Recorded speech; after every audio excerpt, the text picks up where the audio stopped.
Hello students अपना double and triple इंटैगरल वाला chapter start किया हुआ सी ते अज आप इस लैक्चर दे विच how to find area with the help of double integral and how to find the volume with the help of triple integral बारे स्टडी करांगे। तो स्टूडेंट्स सब नाल पहलों आपां पता करते हैं find the area bye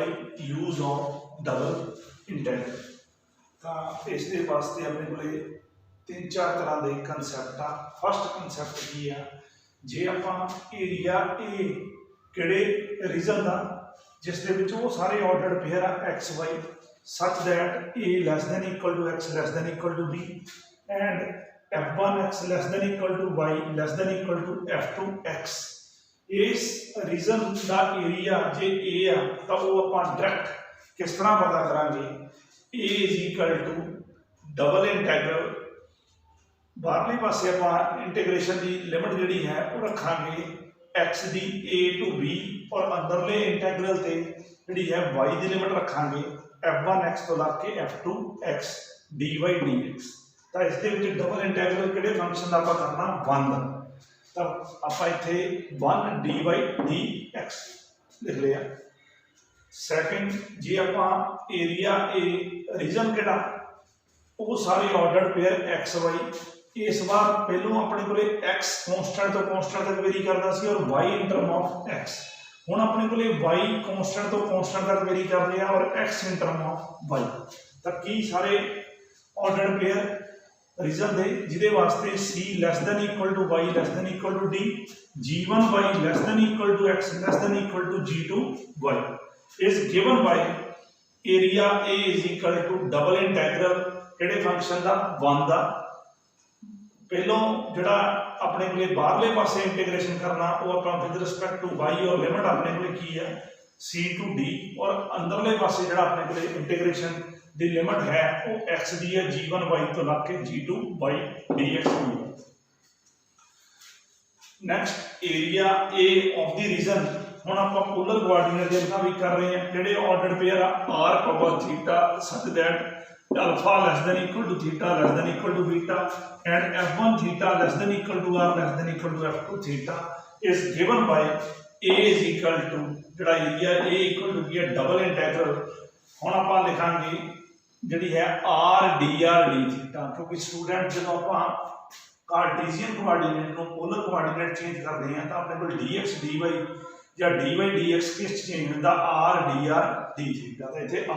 are d theta आप लिखते और जी अंदरले पासे इंटैगरल दा इंटीग्रेशन कर रहे हैं विद रिस्पैक्ट टू आर और आर की आप लिमिट रखी है f1 थीटा तो लग के f2 थीटा और बाद में जो इंटीग्रेशन करांगे वो विद रिस्पैक्ट टू थीटा होगा और थीटा की लिमिट आएगी अल्फे तो लग के बीटे का। Next the area a of the region all सारे ordered pair r comma theta such that r1 less than equal to r less than equal to r2 and g1 r less than equal to theta less than equal to g2 r is given by area a किदे बराबर होगा फिर double integral r हम d theta dr आऊगा और अंदरले पासे जिहड़ा आप integration with respect to theta कर रहे हैं उसके विच थीटे की लिमिट आऊगी g1 r तो लग के g2 r और जिहड़ा बाद दे विच integration with respect to r कर रहे हैं ओदी r की लिमिट आऊगी r1 तो लग के r2 तक आऊगी। तो स्टूडेंट्स इसकी एप्लीकेशन देखते हैं सिर्फ मैं तुहानूं कंसैप्ट समझाऊंगा तो इसका जिहड़ा डबल इंटीग्रल आ तुसीं खुद ट्राई करके इसनूं फाइंड आउट कर लेना। तो की है पहला question find the area of the cardioid r is equal to a into 1 minus cos theta where a is positive। Cardioid का एरिया पता करना कार्डोइड जिहदा एरिया पता करना उसकी इक्वेशन की है r is equal to a into 1 minus cos theta where a is positive। इस तरह करांगे equation of cardioid is r is equal to a into 1 minus cos theta। तो इसकी पहले डायग्राम आप बनाने ये वास्ते आप चार पॉइंट्स प्लॉट कर देने theta equal to -π/2 theta equal to 0 theta equal to π/2 theta equal to π theta equal to -π/2 इस दे विच भरिया था cos -π/2 0 हुंदा तां इहदे विच r दी वैल्यू a आ जांदी है थीटा 0 इनपुट कीता तां cos 0 1 1 -1 0 r 0 आ जांदा थीटा π/2 भरिया cos 90 0 हुंदा तां r दी वैल्यू a आ जांदी है theta equal to pi input किया तो cos पाई होता -1 माइनस माइनस प्लस हो जाना 1 + 1 2 बार ए ना मल्टीप्लाई होकर 2a तो आर की वैल्यू है 2a। इसमें देखो अपने को किस तरह यदि डायग्राम बनूगी। आ अपने को पोल आ गया, आ अपने को पोलर एक्सिस आ गया, या आ अपने को ओरिजिन आ गया, ये अपने को इनिशियल लाइन आ गई OX। हम ये अपने को थीटा = 0 होता है, इधर थीटा = पाई हाफ रे लाइन होती है, और थीटा = π/2 हाफ रे लाइन है, और थीटा = -π/2 हाफ रे लाइन ए। हाफ रे अपने को बना के आप की करना स्टूडेंट्स, पहले थीटा = 0 ते देखते हैं। थीटा = 0 ते आर कितना सी 0, तो यही पॉइंट आया। थीटा = -π/2 ते आर कितना सी ए, तो -π/2 ते आर आ ए आ गया। और थीटा = π/2 ते आर ए है, तो π/2 हाफ रे दे अकॉर्डिंगली आर ए आ ता पॉइंट आ गया। थीटा = π ते आर = 2a, तो पाई वाली डायरेक्शन इधर हाफ रे ते 2a अपने को आ गया, तो आ पॉइंट आ गया। तो हुण आपां जिधर अपने को स्टूडेंट्स अपने को आर 0 होंदा, आपां उधरले पासे नूं इस नूं मोड़ दिंदे आ, तां आपां इत्थों स्टार्ट करके इधर नूं मोड़ दांगे और इस नूं भी इस तरह तब कर दांगे। तो आ अपने को कार्डवर्ड दी जिहड़ी डायग्राम है क्लीयरली नजर आ रही है कि it is symmetrical about initial, it is symmetrical about initial line. From the figure it is clear that the cardioid is symmetrical about the initial line. इसका मतलब जो एरिया ऊपर होगा वही एरिया नीचे होगा। तो रिक्वायर्ड एरिया स्टूडेंट्स किहदे बराबर हो 2 टाइम ऊपर का एरिया पता करना। इस नूं आपां स्ट्रिप ड्रा करना। इस स्ट्रिप दे विच जे देखा जाए तो आर जिहड़ा वेरी करदा वो 0 तो लाके इस जिहड़ी हैगी आ कर्व दे अलोंग मूव कर रहे, कर्व दे अलोंग अपने को मूव का मतलब आ कि आर 0 तो शुरू होकर आर एंड कितने हो रहा, कर्व से एंड हो रहा हर बार जिथे मर्जी इस स्ट्रिप को प्लॉट कर दो। तो यदा मतलब अपने को आर 0 तो लाके अपने को a × 1 - cos थीटा तक वेरी करू, और थीटा कितों तक वेरी करू 0 तो लाके पाई तक वेरी करूगा। स्टूडेंट्स कितों तक वेरी करूगा 0 तो लाके पाई तक। तो पॉइंट इन लिख लिया 2 टाइम। हमने मैं तुहानू दस्सिया 4 पॉइंट्स डबल इंटैग्रल लिख के आप लिखांगे r dr d थीटा, और अंदरले इंटैग्रल दे विच जिहड़ी integration with respect to r और r दी लिमिट बनू 0 तो लाके a × 1 - cos थीटा, और बाहरले पासे अपने को जिहड़ा है इंटीग्रेशन जिहड़ा है विद रिस्पेक्ट टू की हो रहा थीटा, और थीटा दी लिमिट चलूगी 0 तो पाई तक। तो स्टूडेंट्स केस नूं पहलो विद रिस्पेक्ट टू r नाल इंटीग्रेशन कर ली और लिमिट भर ली r की, फिर बाद दे विच जो आया उसका integration with respect to theta evaluate करके थीटे की लिमिट जी है वो अपने को अपर लिमिट पाई थी और लोअर लिमिट 0 इनपुट कर दियो तो थोड़े को आंसर आएगा। Next question students, find the area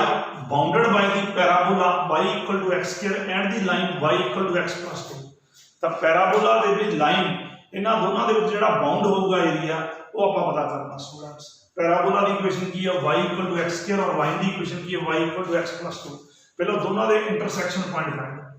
uh y की वैल्यू मैं इत्थे जाके सबस्टिट्यूट कर देना पैराबोला की इक्वेशन, लाइन की इक्वेशन जो y की वैल्यू जी है वो आप पैराबोला की इक्वेशन के आप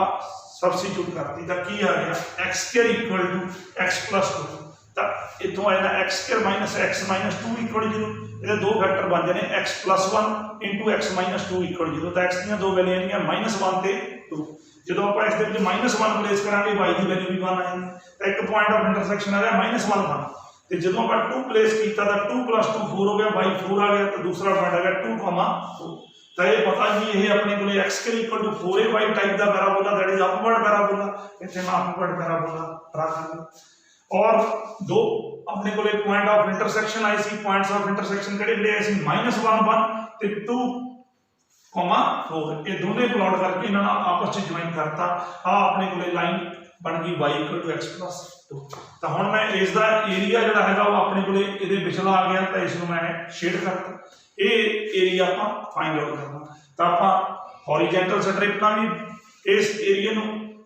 फाइंड आउट कर सकते सी और वर्टिकल स्ट्रिप नाल भी कर सकते सी। तो मैं वर्टिकल स्ट्रिप नाल कर लिया। वर्टिकल स्ट्रिप जो मैं ड्रा की तो तुम देखोगे वर्टिकल स्ट्रिप जिथे मर्जी आप ड्रा कर दी तो स्टार्ट पैराबोला तो हो रही है और फिनिश जी वो लाइन से जाके हो रही है। तो अपने को डेफिनेटली जी वाई की लिमिट, क्योंकि वर्टिकल स्ट्रिप वास्ते y in term of x चलता होगा और हॉरिजेंटल स्ट्रिप वास्ते x in term of y चलता होगा। तो वर्टिकल स्ट्रिप वास्ते y in term of x पहले पता कर दी। ਜਿਹੜਾ y ਆ ਉਹ ਕਿੱਥੋਂ ਸ਼ੁਰੂ ਹੋ ਗਿਆ, ਪੈਰਾਬੋਲਾ ਦੇ ਵਿੱਚ ਕੀ ਆ x ਸਕੁਅਰ ਇੱਕ ਤਰ੍ਹਾਂ ਦਾ, ਔਰ ਫਿਨਿਸ਼ ਕਿੱਥੇ ਹੋ ਗਿਆ ਲਾਈਨ ਤੇ, ਦੈਟ ਇਜ਼ x + 2। ਤਾਂ y ਦੀ ਲਿਮਿਟ ਚੱਲੂਗੀ ਆਪਣੇ ਕੋਲੇ x ਸਕੁਅਰ ਤੋਂ ਲਾ ਕੇ x + 2। ਔਰ ਇਹ ਜਿਹੜੀ ਵਰਟੀਕਲ ਸਟ੍ਰਿਪ ਨੂੰ ਆਪਾਂ ਨੂੰ ਵੇਰੀ ਕਿੱਥੋਂ ਤੋਂ ਕਿੱਥੇ ਤੱਕ ਬਣਾਉਣਾ ਪੈਣਾ ਸਟੂਡੈਂਟ, ਸਾਰਾ ਪਲਾਟ ਕਰਨ ਲਈ -1 ਤੋਂ ਲਾ ਕੇ ਆਪਣੇ ਕੋਲੇ 2 ਤੱਕ। ਤਾਂ ਆਪਾਂ x ਦੀ ਲਿਮਿਟ ਨਾਲ ਕਰਾਂਗੇ -1 ਤੋਂ 2। ਤਾਂ देयरफॉर रिक्वायर्ड एरिया की है डबल इंटीग्रल dy dx, फिर integration with respect to y, और y की लिमिट की है अपने को x स्क्वायर तो ला के x + 2, then integration with respect to x, और x की लिमिट ਆਪਾਂ ਕੀ ਭਰ ਦਾਂਗੇ -1 ਤੋਂ 2। ਤਾਂ ਸਟੂਡੈਂਟਸ ਇਸ ਨੂੰ ਪਹਿਲਾਂ integration with respect to y कर लिए, 1 ਦਾ इंटीग्रेशन ही करना और बाद अपर लिमिट लोअर लिमिट भर ਲਈ। उस तो बाद जो आया उसकी x ਨਾਲ इंटीग्रेशन करके अपर लिमिट लोअर लिमिट भर के आंसर फाइंड आउट कर। Next students, volume by use of triple integral. Triple integral की हेल्प नाल आपां वॉल्यूम नूं पता करांगे, that is x Y Z space दे विच कोई अपने कोले जे वॉल्यूम होया तो उसनूं आपां ट्रिपल इंटीग्रल की हेल्प नाल किवें पता करना। देखो सब नाल पहलों in case of Cartesian coordinate, जे कार्टीजियन कोआर्डीनेट दे केस ते देखिए तो जे अपने कोले किसी रीजन का वॉल्यूम v आ तो v की वैल्यू किहदे बराबर होगी, ट्रिपल इंटीग्रल किहदा 1 दा नाल dx dy dz। उस तरह second in case of cylindrical coordinates, जे अपने को v किसी रीजन इन xyz स्पेस का वॉल्यूम होया तो v अपने को किहदे बराबर आऊगा, triple integral r dr dθ dz। थानू स्टूडेंट्स पता ही है कि अपने को dx dy dz जे आप देखिए तो r dr dθ dz दे विच चेंज हो जाते हैं जो आप सिलेंड्रिकल कोआर्डीनेट चेंज कर देते हैं फ्रॉम कितों कोआर्डीनेट किहड़े कार्टीजियन तो। जे कार्टीजियन कोआर्डीनेट नो सिलेंड्रिकल कोआर्डीनेट दे विच चेंज कर दईए तो अपने को जिहड़े dx dy dz आ किस चेंज हो जाते हैं r dr dθ dz। In case of spherical coordinates, ते जे आपां स्फेरिकल कोआर्डीनेट्स दे विच देखिए तो जे वही अपने कोले एक्स वाई जेड स्पेस दे विच किसी रीजन का वॉल्यूम v नाल रिप्रेजेंट हुंदा तो वो अपने कोले v किहदे बराबर हो जाऊगा, तो ट्रिपल इंटीग्रल थानू पता की हुंदा r² sin phi dr dθ dϕ। क्योंकि जो आप कार्टीजियन कोआर्डीनेट नूं स्फेरिकल कोआर्डीनेट चेंज कर देता dx dy dz अपने को किस चेंज देंदे हैं, जैकोबियन का मॉड dr dθ dϕ, और जैकोबियन दी वैल्यू किहदे बराबर होंदी है, जैकोबियन किहदा x y z फंक्शन का with respect to r theta phi variable से किहदे बराबर होंदा r² sin phi, that is why dx dy dz के चेंज हो गया r² sin phi dr dθ dϕ। तो स्टूडेंट्स इत्थे तुहानूं दस ही दिता कि v अपने कोल की है stands for volume of the region in xyz space. तो हम इस दे बेस पे क्वेश्चन करते हैं, prove that volume of the ellipsoid x² over a² plus y² over b² plus z² over c² equal to 1 is 4 pi over 3 into a b c। तो इस ellipsoid का जिहड़ा है जिसकी इक्वेशन की है x² over a² plus y² over b² plus z² over c² equal to 1, उस दा जिहड़ा वॉल्यूम आ वो आपां प्रूव करांगे 4 pi over 3 into a b c। तो डायरेक्ट आपां जे देखा जाए तो कार्टीजियन सिस्टम दे विच जिहड़ा रिक्वायर्ड वॉल्यूम आ जाऊगा की है triple integral dx dy dz over अपने कोले जिहड़ा हैगा रीजन जिहड़ा v, वेयर v की रिप्रेजेंट कर रहा है, v इस ਜਿਹੜੇ ਹੈਗੇ ਆ ਐਲਿਪਸॉइड ਦੇ ਵੋਲਿਊਮ ਨੂੰ ਰਿਪਰੈਜ਼ੈਂਟ ਕਰਦੇ ਹਾਂ। ਤਾਂ ਆਪਾਂ ਇੱਥੇ ਲਿਖ ਦਾਂਗੇ there where v is equal to ਉਹ ਸਾਰੇ ਟ੍ਰਿਪਲੇਟ x, y, z such that x² over a² plus y² over b² plus z² over c² less than equal to 1। ਤਾਂ v ਇਹਦੇ ਵਿੱਚ ਕੀ ਆ, ਇਸ ਐਲਿਪਸॉइड ਦੇ ਜਿਹੜੇ ਹੈਗੇ ਆ ਉਹ ਰੀਜਨ ਦਾ ਵੋਲਿਊਮ ਆ ਆਪਣੇ ਕੋਲੇ। ਤਾਂ ਹੁਣ ਆਪਾਂ ਇਸ ਤੋਂ ਬਾਅਦ ਕੀ ਕਰਾਂਗੇ, इसनूं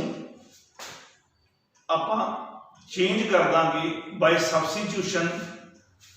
किहड़ी x over a equal to u, y over b equal to v, z over c equal to w। That is x Y Z space ਦੇ ਵਿੱਚ ਦੇਖ ਰਹੇ ਹਾਂ ਤਾਂ ਆਪਾਂ u v w ਸਪੇਸ ਦੇ ਵਿੱਚ ਦੇਖਦੇ ਹਾਂ ਕਿ ਇਹ ਐਲਿਪਸੋਇਡ ਕੀ ਬਣ ਜਾਂਦਾ ਬਾਈ ਕਿਹੜੀਆਂ ਟ੍ਰਾਂਸਫਾਰਮੇਸ਼ਨ ਨਾਲ x over a equal to u y over b equal to v z over c equal to w ਇਹ ਪੁੱਟ ਕਰਤਾ x ਕਿਹਦੇ ਬਰਾਬਰ ਆ ਗਿਆ au y ਕਿਹਦੇ ਬਰਾਬਰ ਆ ਗਿਆ v b z equal to ਕਿਹਦੇ ਬਰਾਬਰ ਆ ਗਿਆ c w x ਆ ਗਿਆ au y ਆ ਗਿਆ v v z ਆ ਗਿਆ c w ਤਾਂ ਜੈਕੋਬੀਅਨ ਪਤਾ ਕਰਦੇ ਆ ਕਰ ਲਈ x y z अपने को ओवर कर ली u v w तो जैकोबियन आप पता करते हैं किहड़े फंक्शंस दा x y z दा with respect two variables u v w तो ये फार्मूला ਤੁਹਾਨੂੰ स्टूडेंट्स पता है ये डिटरमिनेंट ਦੇ ਵਿੱਚ ਕੀ ਆ ਜਾਊਗਾ a 0 0 0 b 0 0 0 c डिटरमिनेंट ਨੂੰ ਦੀ ਵੈਲਿਊ ਦੇਖੀ ਤਾਂ ਕਿਹਦੇ ਬਰਾਬਰ ਆ ਗਈ a b c ਲੈਟ ਆਪਾਂ ਮੰਨ ਲਿਆ ਰੀਜਨ ਜਿਹੜਾ v ਹੈ ਆਪਣੇ ਕੋਲੇ ਇਨ ਸਪੇਸ ਜਿਹੜਾ x y z और is transformed into the region की बन जाता v1 in space केड़ा u v w तो u v w space दे विच जेड़ा अपने कोले region v1 बन जाता तो अपने को v1 किदे बराबर है जो स्टूडेंट्स ओ सारे ऑर्डर ओ सारे triplet u v w such that x over a नु कीता सी u y over v नु रिप्लेस कीता सी v और z over c ਨੂੰ ਕੀ ਇਹਦੇ ਬਰਾਬਰ ਰੱਖਿਆ ਸੀ w ਤੱਕ ਕੀ ਬਣ ਗਿਆ u square plus v square plus w square less than equal to 1 ਤਾਂ देयरफॉर ਆਗਾ ਰਿਕੁਆਇਰਡ ਵੋਲਿਊਮ ਆਫ ਕਿਹਦੇ ਬਰਾਬਰ ਆ ਗਿਆ ਸਟੂਡੈਂਟਸ ਟ੍ਰਿਪਲ ਇੰਟੀਗਰਲ ਇੱਥੇ ਆਪਾਂ dx dy dz ਤੁਹਾਨੂੰ ਪਤਾ ਕਿਸ ਕੇ ਦਾ ਜੈਕੋਬੀਅਨ ਦਾ mod into du dv dw ਤਾਂ ਜੈਕੋਬੀਅਨ ਦਾ ਮੋਡ ਆ ਗਿਆ a b c du dv dw over reason ਕਿਹੜਾ ਆ ਗਿਆ students v1 change into spherical coordinates क्यों क्योंकि जेड़ा अपने कोले v1 है वो अपने कोले जेड़ा एक स्फीयर दा जेड़ा हैगा वो रीजन तो आप इस गल करने इसनु स्फेरिकल कोऑर्डिनेट्स चेंज कर दांगे by putting x equal to r sin phi cos theta y equal to r sin phi sin theta z equal to r cos phi तो देयरफॉर जेड़ा v1 रीजन ऑफ की बन गया वो सारे triplet r theta phi such that r जेड़ा हैगा वो 0 तो 1 तक वेरी कर थीटा 0 तो 2 पाई तक और phi 0 तो पाई तक तो मैं इथे की लिखिया 0 less than equal to r less than equal to 1 0 less than equal to theta less than equal to 2 pi 0 less than equal to phi less than equal to pi तो देयरफॉर स्टूडेंट्स रिक्वायर्ड वॉल्यूम किदे बराबर आ गया अपने को triple integral abc as it is रहेंगे students du dv dw की change होंगे r² sin phi dr d theta d phi r ਦੀ ਲਿਮਟ ਇੱਥੇ ਸਾਹਮਣਾ ਪਹਿਲਾਂ 0 ਤੋਂ 1 ਫਿਰ ਉਸ ਤੋਂ ਬਾਅਦ ਜਿਹੜਾ integration with respect to theta ਕਰਨਾ ਉਹ 0 ਤੋਂ 2 ਪਾਈ ਉਸ ਤੋਂ ਬਾਅਦ ਇੰਟੀਗ੍ਰੇਸ਼ਨ ਵਿਦ ਰਿਸਪੈਕਟ ਟੂ ਆਪਾਂ ਕਰਨਾ phi ਦੀ ਲਿਮਟ 0 ਤੋਂ ਪਾਈ ਤਾਂ ਤੁਸੀਂ ਦੇਖੋਗੇ ABC ਆਊਟਸਾਈਡ ਆਏਗਾ ਔਰ ਜੋ ਅੰਦਰਲੇ ਕਨਸੈਪਟ ਦੇ ਵਿੱਚ ਰਹਿ ਜਾਊਗਾ ਤਾਂ ਉਹ ਆਪਣੇ ਕੋਲੇ r ਵਾਲੇ ਵੇਰੀਏਬਲ ਲੱਗ ਹੋ ਸਕਦੇ ਆ ਥੀਟਾ ਵਾਲੇ ਅਲੱਗ ਤੇ ਔਰ phi ਵਾਲੇ ਅਲੱਗ ਦੈਟ ਇਜ਼ ਇੰਟੀਗ੍ਰੈਂਡ ਨੂੰ ਤਿੰਨ ਫੰਕਸ਼ਨਸ ਦੀ ਪ੍ਰੋਡਕਟ ਨਾਲ ਲਿਖ ਸਕਦਾ r ਦਾ ਫੰਕਸ਼ਨ थीटे का फंक्शन ते phi का फंक्शन और लिमिट भी कांस्टेंट तो कांस्टेंट तक वेरी कर रही है तो मैं लिख सकता ABC आउटसाइड करके 0 तो 1 r² दा integration with respect to r दूसरा इंटीग्रेशन लिमिट 0 तो 2 pi 1 integration with respect to theta into integration with respect to phi limit 0 तो पाई किदा इंटीग्रेशन sin phi तो स्टूडेंट्स इसको इजीली तरीके ना आप कैलकुलेट कर सकते हैं और कैलकुलेट करके अपने को आंसर की है ना 4/3 पाई ए बी सी ये है ना students 4π/3 into A B C तो स्टूडेंट्स एरिया आप किस तरह फाइंड आउट करना with the help of double integral and volume किस तरह पता करना with the help of triple integral आप जोड़ा है पता कर लिया तो ਆਪਾਂ ਇਸ ਦੋ ਟੌਪਿਕ ਨੂੰ ਜਿਹੜਾ ਹੈ ਕਲੀਅਰ ਕਰਕੇ ਤੁਸੀਂ ਸਟੂਡੈਂਟਸ ਇਸ ਨੂੰ ਐਗਜ਼ਾਮਪਲਸ ਔਰ ਕੁਐਸਚਨਸ ਨੂੰ ਟਰਾਈ ਕਰ ਲੈਣਾ ਤੇ ਇਸ ਦੀਆਂ ਪ੍ਰੋਬਲਮ ਜੋ ਹੋਣਗੀਆਂ ਆਪਾਂ ਡਿਸਕਸ ਕਰ ਲਾਂਗੇ ਥੈਂਕ ਯੂ ਸੋ ਮਚ